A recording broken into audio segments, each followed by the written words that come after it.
Border construction in Big Bend National Park is paused for now. The damage done and what's next today on the Texas Standard.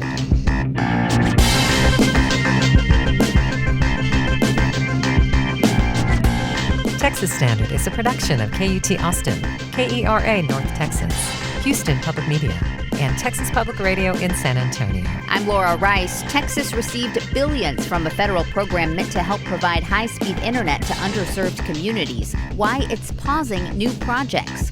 Texas is home to the largest detention camp in the country. A year after its opening, calls to close it are intensifying. Some Texans have been notified of high levels of radium in their water.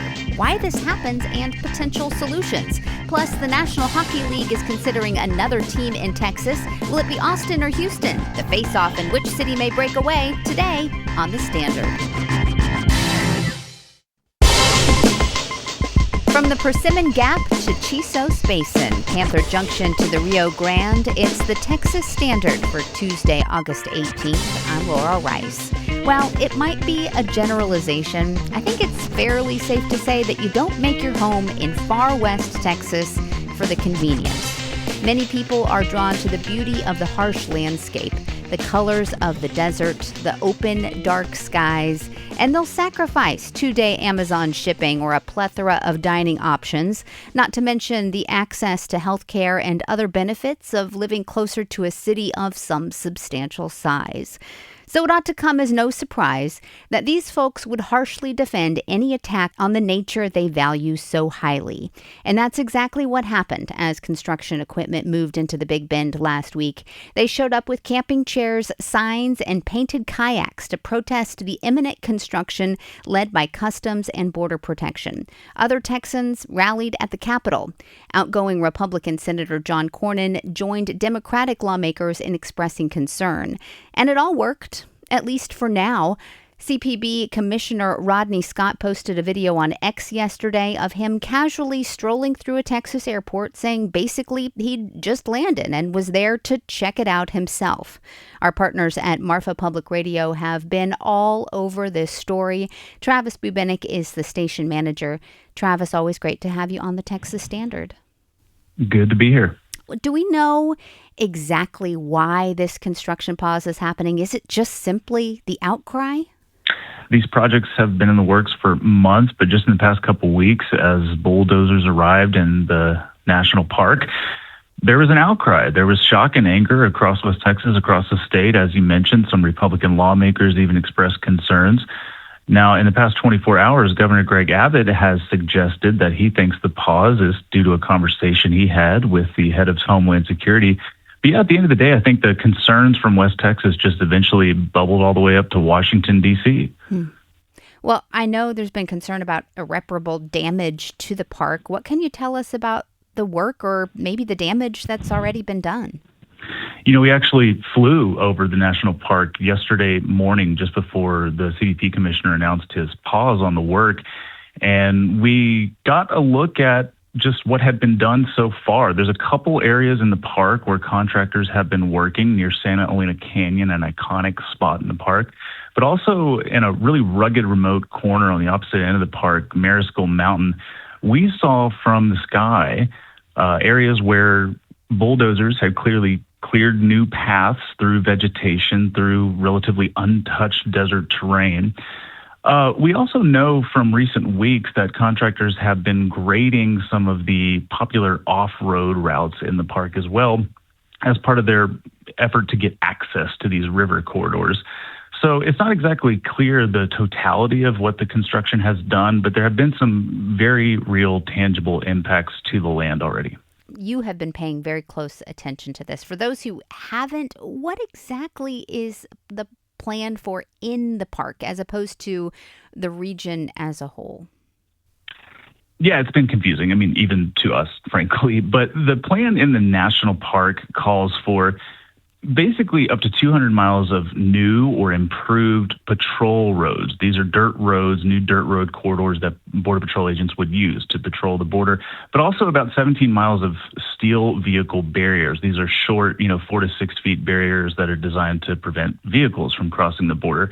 The National Park Plan currently does not call for a 30-foot tall traditional border wall, but the Trump administration is still moving forward with a long stretch of 30-foot tall border wall in this broader Big Bend region.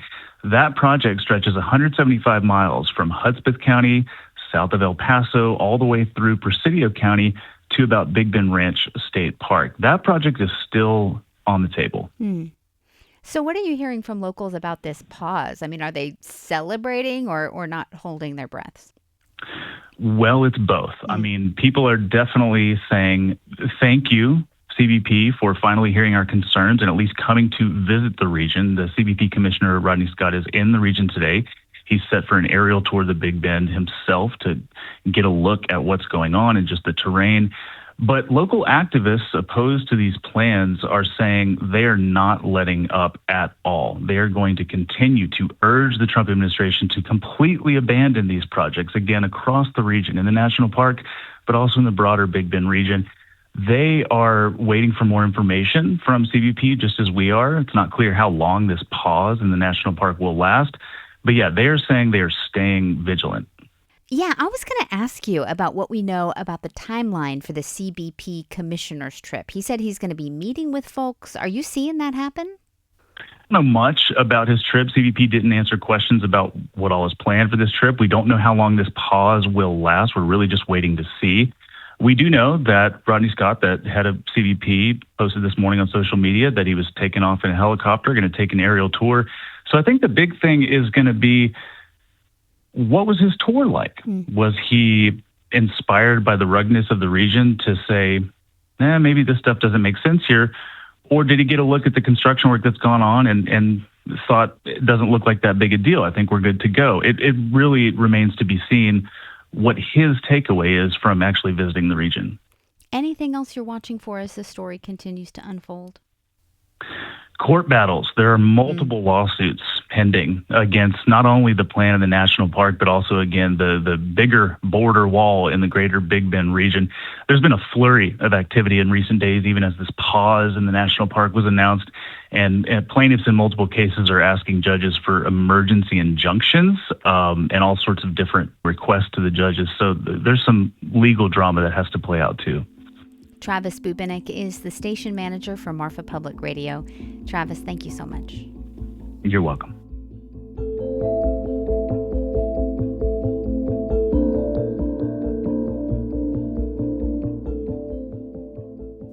The Texas Broadband Development Office has temporarily paused new spending from a federal broadband program it administers.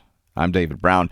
The Broadband Equity Access and Deployment Program, better known as BEAD, provides billions of dollars to expand high-speed internet access in underserved communities. This funding comes from the federal government, but each state is responsible for distributing its share.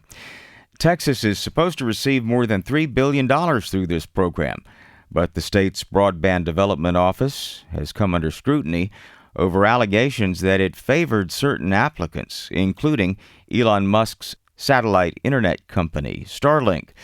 Jamie Lozano-Carver has been reporting on this controversy for the Texas Tribune. She's based in Lubbock. Jamie, welcome back to the Texas Standard. Thanks for having me, David. Remind us a bit on how BEAD works and what this money is supposed to do. Yeah, so BEAD, like you mentioned, we got $3.3 billion for this federal program. It was the most that any state received in the country. Mm-hmm. And it is all meant to expand our broadband development here in Texas. So we have a lot of areas, particularly rural communities, that lack access. And it's improved a lot over the last few years, but there's still some corners of the state that could use improvement. All right, there are these allegations that the state's Broadband Development Office may have favored certain applicants, including Elon Musk. Say more about that. Where are these allegations coming from?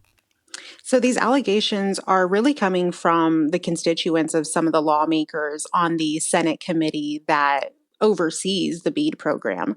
Essentially, Senator Charles Schwartner, he made it clear that he had heard from a lot of people in his area about what was going on with BEAD, and he had a lot of concerns about it.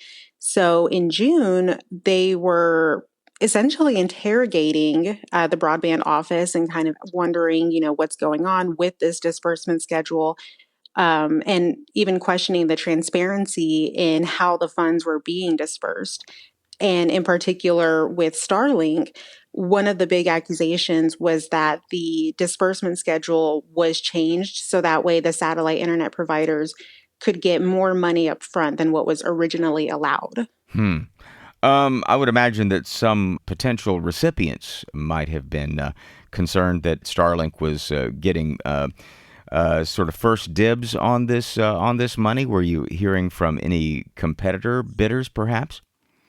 Yes, that's right. So I personally have not heard from competitive bidders yet. This is actually something that what I have seen is there's internet service providers who really don't want to talk about this for one reason or another. But Senator Schwartner did make it clear that he heard from several of his constituents that there was a letter from a coalition of businesses that was going around to the broadband office asking for reconsideration of the disbursement of their funds. And so it really kind of caused this uproar with the other internet service providers who were stuck on the original schedule. Well, has this broadband office said when disbursements could resume or when this internal review will be completed? They did not. The office emailed subgrantees letting them know that the hold was effective until further notice. And they didn't give a reason as for why the pause happened. And whenever I requested responses or comments from the office, they did not respond to me. Is there any indication as to, if these allegations are true, why Starlink would be favored? There is no indication right now. During the testimony that Brian Clayton, who is a representative for the broadband office, whenever he was testifying to lawmakers, he let them know that the change actually came at the request of Governor Greg Abbott's office. And the governor's office claimed that Texas was out of step with other states whenever it came to this. Could you say more about Governor Abbott's office's role?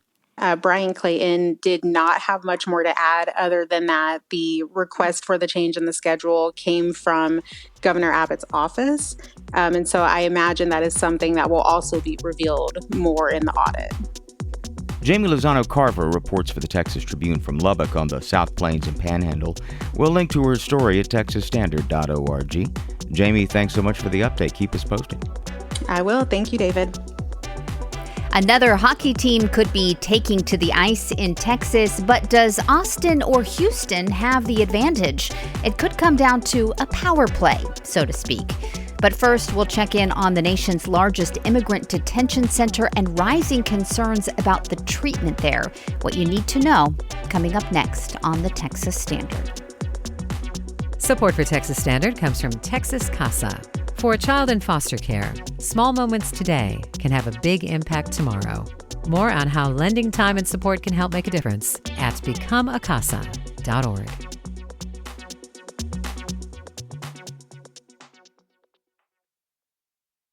It's the Texas Standard. I'm Laura Rice.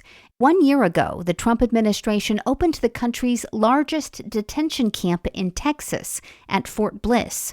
This past weekend, there was another call to close the camp amid allegations of inhumane conditions.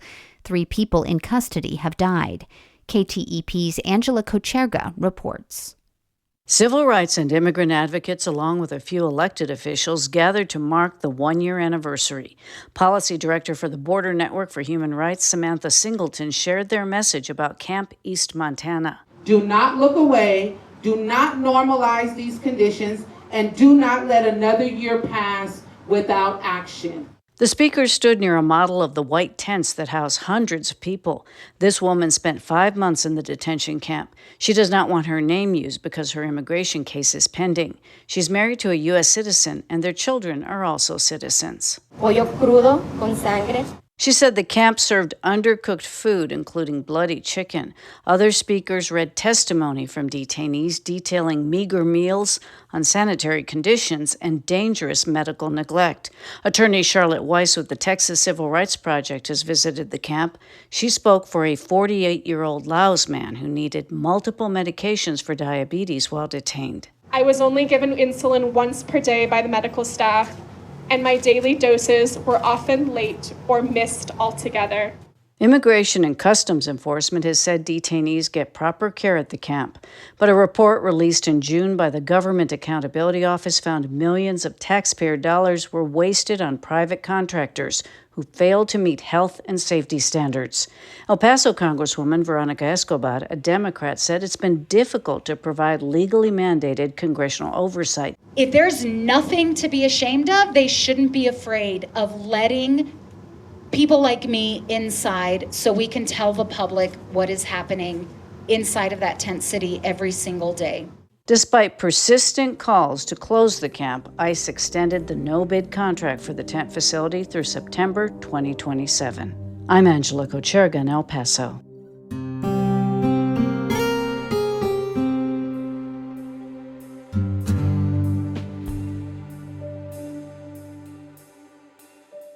And you're listening to the Texas Standard.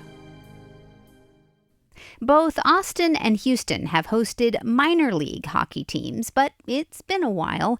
The Austin Ice Bats last skated in 2008, while the Houston Aeros shut down in 2013. But hockey could be on its way back to one of these cities. Both Houston and Austin are under consideration to house the next National Hockey League team, joining the Dallas Stars as the league's other Texas club. But the billionaire behind the new club hasn't left many clues as to which city he's favoring. Greg Rajan is a weekend sports editor for the Houston Chronicle. Greg, welcome to the Texas Standard. Thanks for having me. Glad to be here. So just to be clear, has the NHL definitely decided to expand? Yeah, when they get to this stage where they're talking publicly about a group and they're referring, that they're exploring these markets publicly, it's pretty much a done deal. There's going to be a 33rd NHL team. I talked to Deputy Commissioner Bill Daley this week, and he said in a perfect world, it would start play in the 29-30 season. Mm-hmm. So you're looking at roughly 3 years to get everything started, build an arena in Houston or Austin, and then NHL would have its second Texas team. So the question now, I guess, is just whether Austin or Houston. And the man who seems to be making this decision is this Houston billionaire, Dan Friedkin. Can you tell us a little more about him? He's not unfamiliar with professional sports. He owns a couple of European soccer franchises. The family's wealth is primarily generated through Gulf States Toyota, which is like one of the biggest car distributorships in the world, especially this southern region, southeast region. So that's where they have the bulk of their money, but they have a variety of holdings. They have the Friedkin Group. The arm that's pursuing the hockey team is called Pursuit Sports. That's what they use to manage their sports holdings. So Friedkin, his name has kind of been out there. ESPN had reported in 2025 that he was interested in an NHL team. He doesn't say much. You could try to reach him. It's hard to reach him or his people, but they go through a PR firm and they politely decline comment for the article we had this week. But they did issue a statement in June when the NHL announced they were exploring expansion in Texas. So it looks like he's ready to become a Big Four sports owner in the U.S. And the NHL is very, very careful about how they vet these owners. The last couple of expansions have been single-team expansions to Las Vegas and Seattle. It's very targeted. They want to be in business with certain people, so they check these people out very extensively because NHL in the 90s had some missteps with prospective owners coming in, so they're very careful about that these days. So this is a guy they want to be in business with, and Houston has kind of been the white whale for the NHL, really, for the last few decades, the biggest city in the country without pro hockey. So I think Friedkin might be the ticket to finally getting a team here. Well, and we mentioned Houston is where he lives. Does that seem to be the leading contender here, Houston over Austin? I mean, it would appear to be the favorite, but the fact that Austin is being considered, and there was a report in the Austin Business Journal this week that they had rented some office space there. So they're doing their due diligence. Obviously, Houston's not 100% lock if they're still looking at Austin, but both cities have, a lot of positive qualities to them as far as putting a hockey team in there. So I think they're just doing their due diligence. And for this 6-month process, it started in June. So we should have a decision, I would think, by mid to late December. All right. You mentioned each cities have some things on like the positive side of the roster. How about the negative side? What are the biggest obstacles in Austin and in Houston to landing the team? I think the biggest obstacles in Austin, question is where would you put an arena? I'm not sure. I don't think the Moody Center, with University of Texas works out from a capacity standpoint. I mean, you might have to retrofit it for hockey, but I don't think it would be the kind of capacity the NHL would want. I think the capacity there is about 15,000 right now. Austin is a TV market in the 30s, whereas Houston is the number 6 TV market in the country. The NHL has a TV deal that is up after the U.S. TV deal that is up after the 27-28 season. So if they could land another top 10 market in the league, I think that would be big. I think in Houston, you always wonder, where's the arena going to be? Is it going to be suburban? There's really not room for a downtown arena. Don't think they would play at Toyota Center where the Rockets play, because the way the lease is constructed there, the Rockets owner controls access to the building. So a hockey team would be a tenant in the arena. And I don't think any NHL team would want to come in and be a tenant in an arena, because you want those additional revenue streams from an arena. So you'd like to have your own facility. So I think that would be the biggest hang up on Houston. But all things being considered, I would think Houston is the front runner, but as long as Austin's in the mix, there's a chance for Austin. The NHL does like to be the first pro team in a market. They've done that in San Jose, Columbus, Raleigh, Las Vegas. So there is that factor too, but I don't think that would disqualify Houston at all. So remind me, when are we expected to find out this final decision? Well, the expansion process was first announced in late June. And they said it would be a 6-month exploratory deal. So I would expect a decision probably sometime by Christmas. Greg Rajan is the weekend sports editor for the Houston Chronicle. We'll have a link to his full story at texasstandard.org. Greg, thanks again for joining us on the Texas Standard. My pleasure. Thanks for having me. Support for Texas Standard comes from Half Price Books, a Texas-bred new and used bookstore, proudly supporting public media and sustainability by keeping books, music, and other media in circulation. Store locations and more information at hpb.com. Live from the Texas Newsroom, I'm Shelby Rose. Texas families are challenging the state's new law calling for the 10 Commandments to be posted in every public schoolroom. KERA's Bill Ziebel reports families want to take it to the nation's high court. More than 24 Texas families of various religious backgrounds want the U.S. Supreme Court to stop the state from posting a Protestant version of the 10 Commandments in every public classroom. Families of different faiths, and some who don't practice any faith, say they have the right to decide what role religion plays in their lives, not politicians.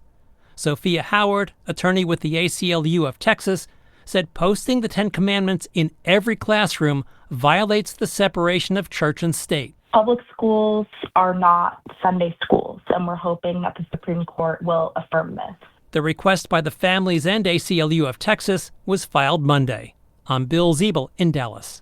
President Trump is coming to Houston next week. He's scheduled to headline a fundraiser next Thursday for the Republican National Committee. So far, the location has not been announced, and it's unclear if he will have any public appearances. H-E-B is voluntarily recalling several of its jalapeno products due to potential salmonella contamination. Texas Public Radio's Marian Navarro has the details. The CDC announced earlier this month a recall of pepper supplied and distributed by Coast Citrus. Products recalled from the San Antonio-based grocer include varieties of H-E-B and Nature Best branded pico de gallo, jalapeno stuffed mushrooms, and pre-cut diced jalapenos. H-E-B says the affected products were distributed to customers in Texas between July 3rd and August 5th. All products related to the recall were removed from shelves but should be discarded if purchased. H-E-B also voluntarily removed several food items made in store that contained affected ingredients, including guacamole, ceviche, and pimento cheese. I'm Mariana Navarro in San Antonio. Houston Mayor John Whitmire is pushing back after Governor Greg Abbott threatened to pull state support from Bush Intercontinental Airport over its ablution room. The foot washing station and prayer room in Terminal D opened in 2024. Abbott now argues it amounts to illegal religious favoritism and could violate state law if public funds are used for religious purposes.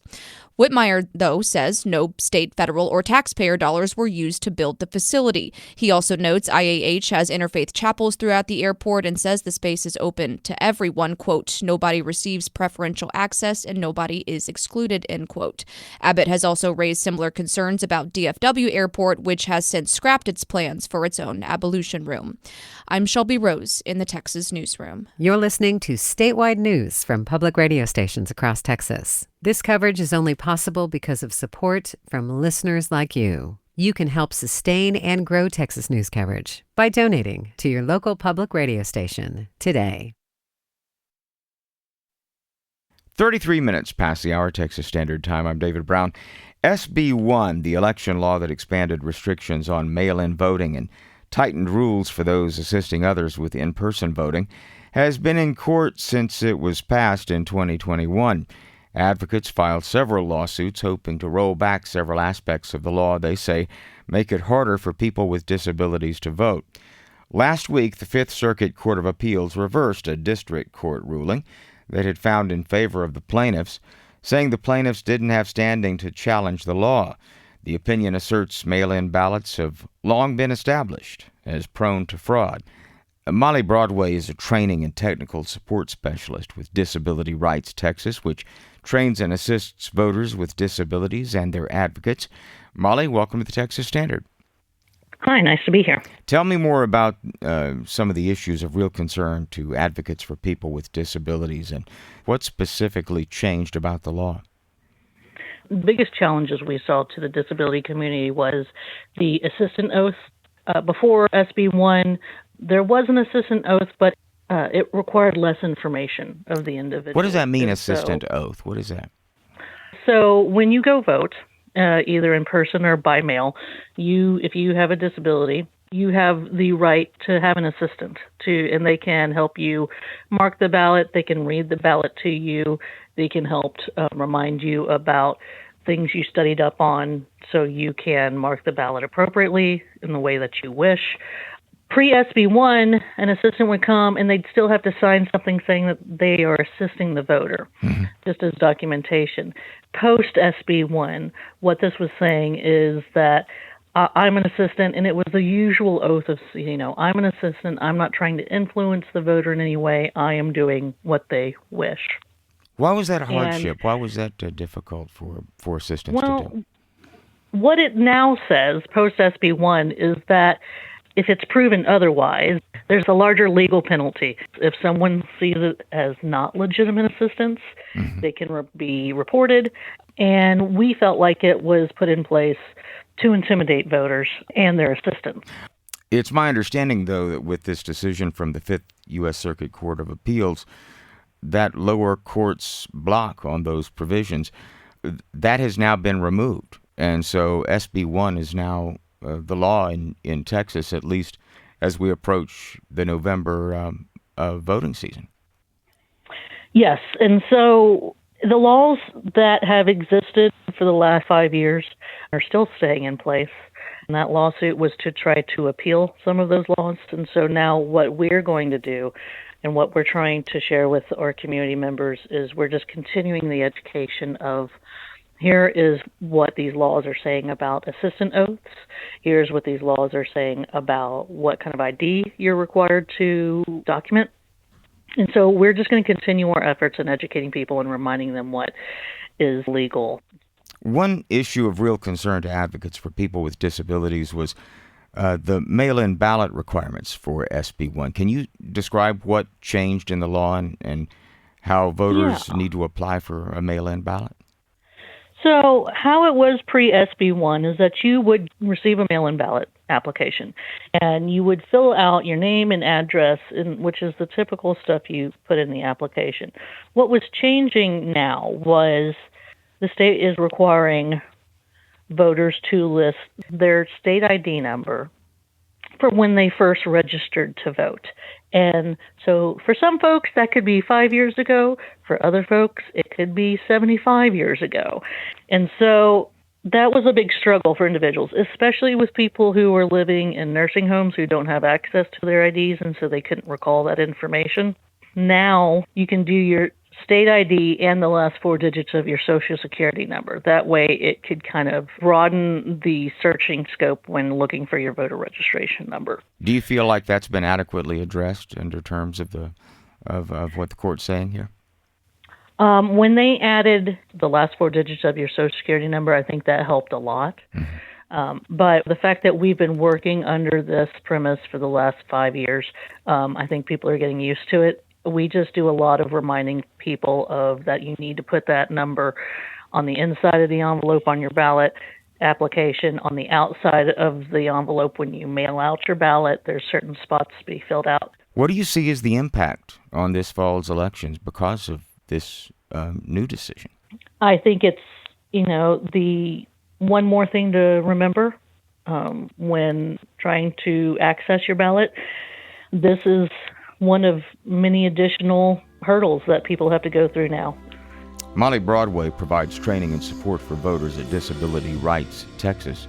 Molly, thanks so much for joining us. Yeah, thank you. Support for Texas Standard comes from HEB and the My HEB app, which is available for download, and shopping fresh departments like seafood, produce, bakery, and deli, and scheduling curbside pickup or home delivery. More at heb.com. Support for Texas Standard comes from Texas Mutual Insurance Company, a Texas-based workers' compensation provider committed to providing care and support for injured employees. More at texasmutual.com/TexansDeliver.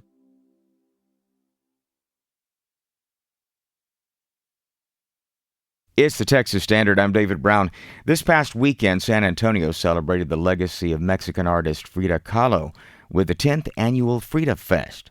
Yvette Benavides of Texas Public Radio has more. A floral print dress, a bright shawl, paper flower crown, and a unibrow. These are some of the requirements to transform into the legendary Mexican artist Frida Kahlo. And at Wonderland of the Americas Mall, there was a festival of Fridas. She's become an icon. Janie Villarreal McClinchy is the owner of Que Retro Arts and is one of the organizers of the event. A lot of women look up to her because they want to be independent like she was. Kahlo, who was born in 1907 and died in 1954, lived with significant health problems and chronic pain after childhood polio and a bus accident that left her with lifelong injuries. She turned much of that experience into art, eventually becoming one of Mexico's most recognizable artists. But during her lifetime, she was underappreciated and overshadowed by her husband and fellow artist, Diego Rivera. But this day was all about Frida, with women of all ages, like Nina Guerra, cosplaying as the outspoken artist. She was a revolutionary. More now empowers a lot of not only women, but people of all kinds of color and sex orientation. Guerra said, as a veteran, she's inspired by Kahlo. I run our nonprofit serving the veteran population in mental health. Her story resonates now even more because it's the accessibility issue, and that's one big thing we talk about in the mental health space. Deborah Valenzuela came to the festival accessorized head to toe in Frida-themed jewelry, a large Frida pendant and bracelet, handbags, and inside, newly purchased Frida items. A breast cancer survivor since 2018, Valenzuela said Kahlo's example helped give her strength during her struggle. She had a horrible back accident, and so she endured over 35 surgeries. So she was all about color and life, and she did not let something like that bring her down. So she kind of inspired me to take on that outlook in life. That's why I like Frida. The Frida Fest was not only a day to celebrate the cultural icon, but it was also a day to pass her story on to the next generation. Jessica Gonzalez and her 3 daughters, 6-year-old twins and an 8-year-old big sis, were all dressed as Frida Kahlo. We showed them some pictures, and right away they did not want to get dressed. They were like, oh my gosh, no, what are you thinking? They especially didn't like the unibrow, but their mother related the experience to the movie Coco and told them the story of Frida Kahlo. Explaining the importance of remembering these kinds of traditions in our culture and stories and revolutions and the fights and stuff that we had to overcome. And then it was like that aha moment. I need to know if the unibrows were put on or if they're real. A highlight of the festival was the parade of Fridas. The admirers of the artist cumbiaed across the stage. The organizers had hoped to break a world record for the most Fridas assembled in one place. They fell short in number, but not in enthusiasm. As with the spirit of Frida Kahlo, who inspired so many here, setbacks are not defeats. They are a spark that can be transformed into art. I'm Yvette Benavides in San Antonio. 22, 23, 24. A heads up to the squeamish or those who might be eating might want to turn it down for a moment. Have you ever been eating at your favorite restaurant and spied a cockroach? Perhaps the thoughts crossed your mind. Sure do hope those plates are being cleaned the way they're supposed to be. Different Texas jurisdictions have different approaches to track and regulate food safety. And recently, Gabrielle Velasquez Niera of our home station KUT followed a public health inspector in Austin to get a sense of how some local governments try to keep diners safe. When I moved to Austin, I noticed something missing.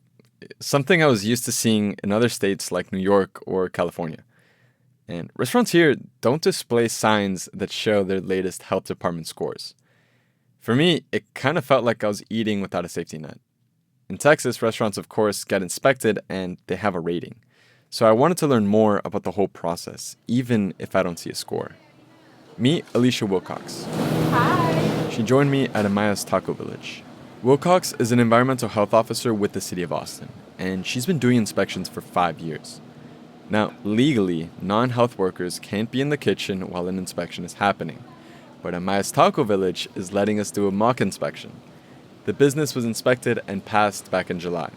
Another difference between this and a real inspection is the restaurant knew we were coming. The only time they know we're coming back is, of course, if they fail. We don't tell them what day we're coming back, but they know in general it's going to be within 2 to 4 weeks. As we walk in the door, we meet co-owner Richard Amaya, and then head back into the kitchen to start the mock inspection. It's the lunch rush, and workers at Amaya's Taco Village are cooking on full throttle. Workers are moving around, grilling food, serving plates, and carrying containers. Meanwhile, Wilcox is checking the temperatures of the ingredients. Temps are great, everything's nice and hot. And asking Amaya for more information. The tomatoes, are they diced daily? Yes. She says a lot of things are taken on an honor system. We can tell if something's raw or cooked, but whenever we ask what time it was cooked, a lot of times they don't know. Wilcox has a checklist that covers things like clean cooking surfaces, food separation, proper food labeling, dishwashers. Oh, you need dirty dishes to run. Yeah, he's got some. If you want, we can just put a plate on there and run it back through. And proper labeling on menus. We're going to look for the consumer advisory and that any raw items or undercooked are asterisked. The highest score is 100. A score below 69 is failing. Every mistake takes a few points off. If a restaurant fails, they have to pay a fee and the inspector comes back to re-inspect and see if they pass. If it does, the restaurant is placed on a compliance list for the next 3 years. If the restaurant fails again within the 3 years, a criminal complaint is filed in court. If the restaurant fails a third time, it is closed. The restaurant then has to meet with the program manager at Austin Public Health, and they have to create an action plan for what they need to do to reopen. An inspector can also close a restaurant immediately. For us to close for an infestation would mean that the food is directly impacted, that a customer would be served. Sometimes there's immediate closures if there's a sewage backup. If the establishment doesn't have the ability to wash and sanitize their dishes because their drains are backing up, then that would be a closure until they can fix what's going on. Wilcox says she's closed about 10 to 15 restaurants over her 5 years on the job. But even with a passing score on display, it can be hard to know what a restaurant did and didn't do to get that score. It can be a lot of temperature violations, or they're not cooking the food to the proper temperatures. Those are items they're not going to necessarily know how long something was out of temp, where we would know as the inspector. I'm Gabriel Velasquez Neira in Austin. Want to keep up with what's going on across the state? Look for Texas Standard on your favorite social media platform or sign up for our newsletter. You can find links to do all of that and more at texasstandard.org. Support for Texas Standard comes from UT San Antonio, offering degree programs and research focused on workforce development, student success, and health innovation across Texas. The University of Ambition. ambition.utsa.edu. It's not just about the brisket or the ribs or the sausage or even the sides. It's the culture and people who are passionate about it. Where there's smoke, there's Daniel Vaughn, Texas Monthly Barbecue Editor. Make sure to join us Thursday on the Texas Standard. Support for Where There's Smoke comes from HEB.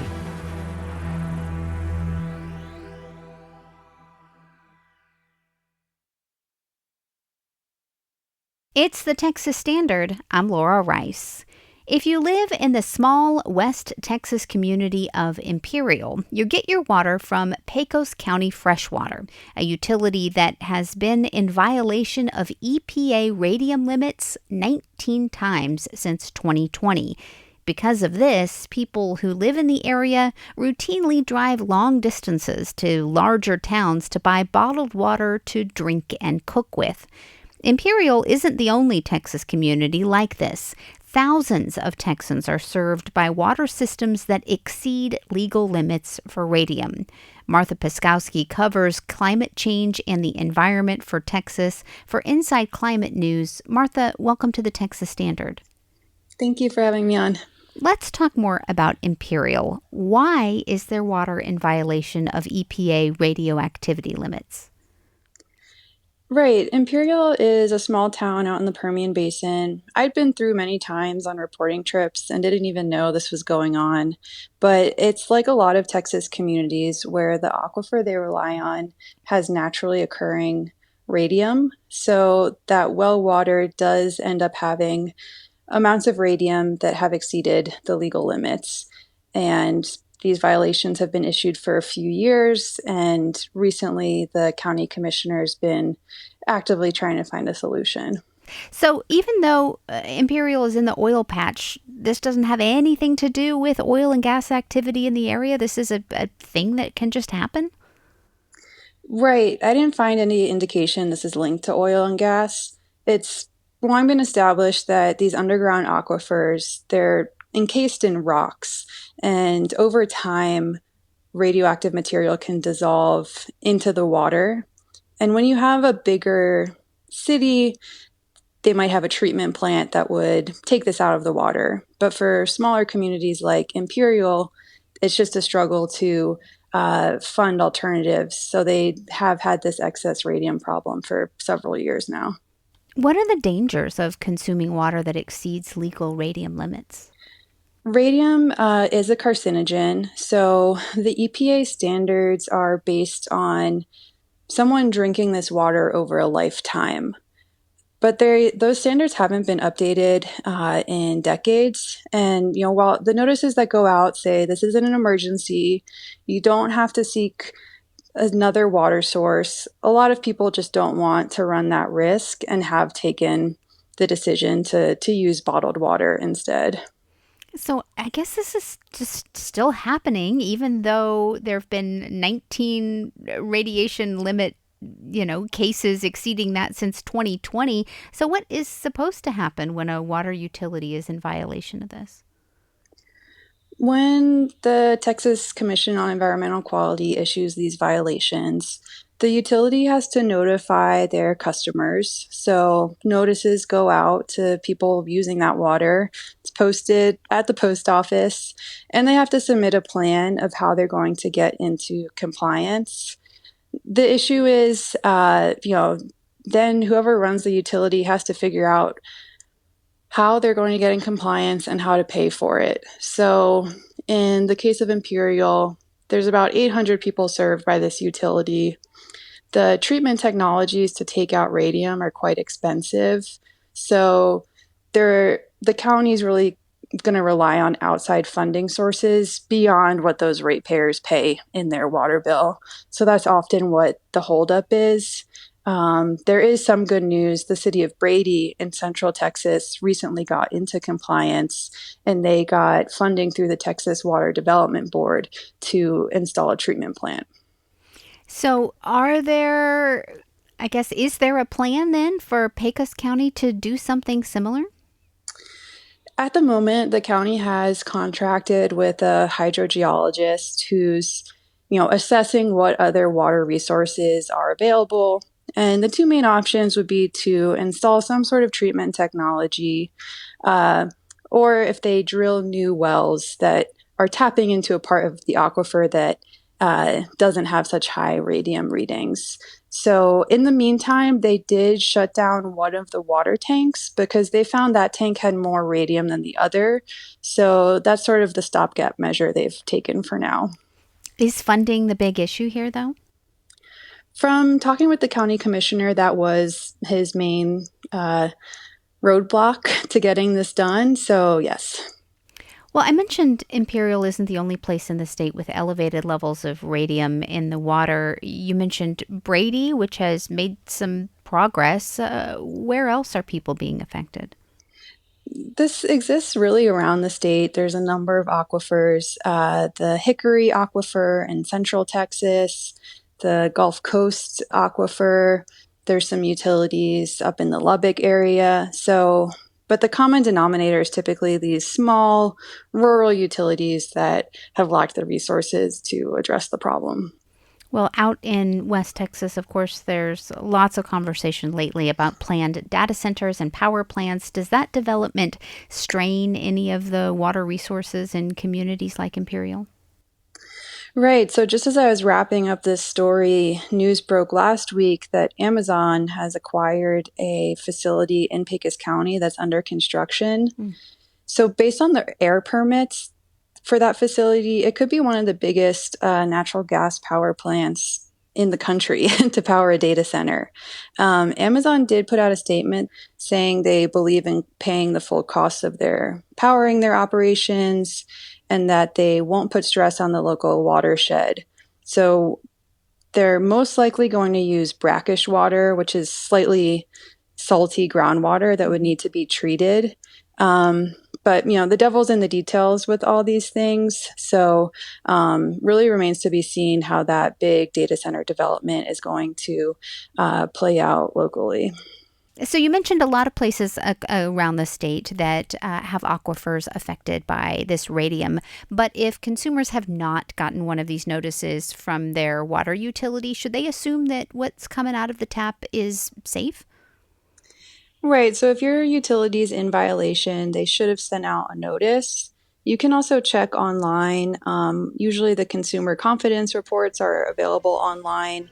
So you can look into that for your utility, but they are required to send out notices if they have exceeded the radium limits. Martha Piskowski covers climate change and the environment in Texas for Inside Climate News. Martha, thanks so much. Thank you for having me. On TexasStandard.org right now, readers are loving the Beachcomber's latest discovery of monkey's brain sea beans. And you can get a look at San Antonio's land bridge. That story is about whether the effort to help animals safely cross a 6-lane highway is working. That and more at TexasStandard.org. That's also where you can send us a message, sign up for our newsletters, or find a link to our social media pages. And a reminder that you can always catch up with the show on YouTube or wherever you get podcasts. Texas Standard's producers and reporters include Sarah Ash, Shelley Brisbane, Michael Marks, and Sean Saldana.